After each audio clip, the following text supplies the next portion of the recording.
first learned about the Minnesota Review in the mid-1990s. I finished my PhD, and it was at an MLA. The Minnesota Review always hosts a cash bar at the MLA, and I went along to the reception with some friends, and I met Jeffrey Williams, the editor before me, who was editor for 18 years, and I liked him. I browsed through the journal. I liked it. I liked the way it was cool and trendy without being pretentious, and I thought it was publishing smart work. And so I had been aware of it for quite some time by the time I had the opportunity to propose becoming editor. Journals do need to rethink themselves and redefine their mission from time to time, or confirm that the mission that it's on is the right place for it. Ideas change, institutions change, the whole intellectual and publishing landscape changes. And I think the Minnesota Review basically has found a good spot. It is, of course, in the style of the 1950s literary small magazine. Was founded in 1960 in that spirit. It's changed a lot over the years, and the critical side of it has grown in stature and importance, and yet it has retained the creative poetry and fiction side of it. So I want to keep that eclectic mix. It is the same sort of mix that you find in the New York Review of Books, for example, or the London Review of Books, but those are much more general and much more to a broader audience. The Minnesota Review is mostly grounded in literary and cultural studies, but also appeals to people in the humanistic social sciences, political theory, sociology, anthropology, and I like that aspect of it. And it very much comes out of the critical theory tradition, so it's a little more specialized in the interviews, in the review essays, in the overviews of what's going on in the field and what's going on in institutions. So the mix of genres I want to keep. One innovation one thing that's changed as it's come to Virginia Tech is that we have a very prominent creative writing faculty and an MFA program that's vibrant and strong. And so, as is the case with a lot of strictly literary journals, creative writing journals, the students in the MFA program take an editing class, or can elect to take an editing class, and they're the ones that are choosing the poetry and fiction under the supervision of the professor teaching the class, who's one of our established writers.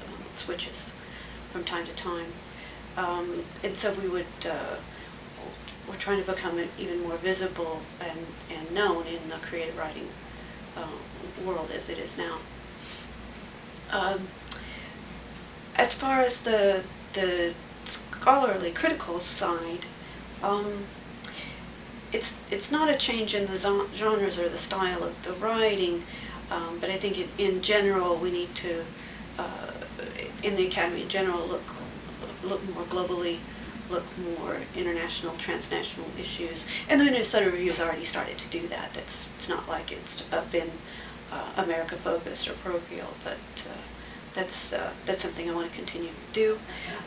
There have been quite a few special issue numbers of the Minnesota Review in the past.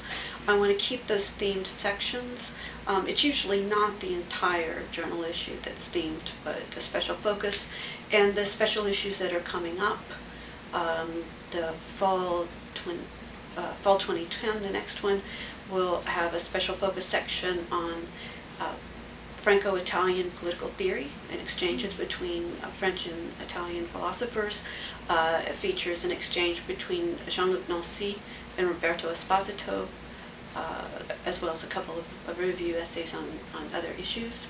After that, there'll be a special critical section on international cultural studies.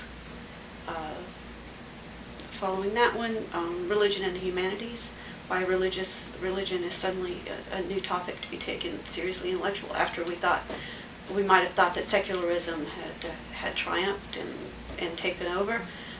That's turning out not to be the case. And then finally, about 2 years from now, I want to do a special section on global English and its implications for English departments and modern language departments in the Anglophone world. Because we are a hybrid journal and we publish both creative writing and critical writing, we have two separate streams for submissions.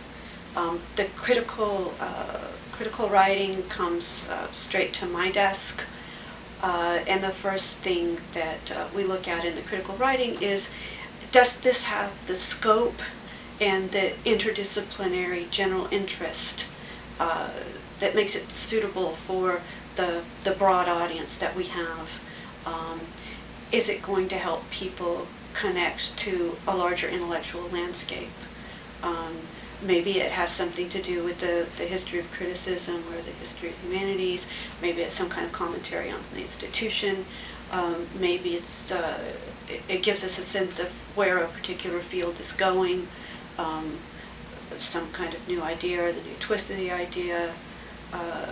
We don't want to be limited to any one specific domain, like not just feminism, not just Marxism, not just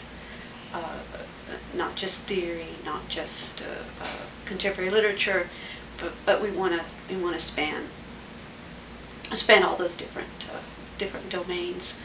The kind of writing, we are looking for smart writing. We are looking for critically informed writing, scholarly writing, but not specialized. So we do expect footnotes. We do expect engagement with current critical arguments going on in the humanities and in literary and cultural studies, but we want it to be jargon-free.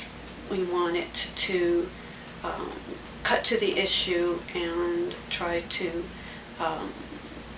pinpoint and make a more general point without oversimplifying, without dumbing down. And of course, that's easier said than done.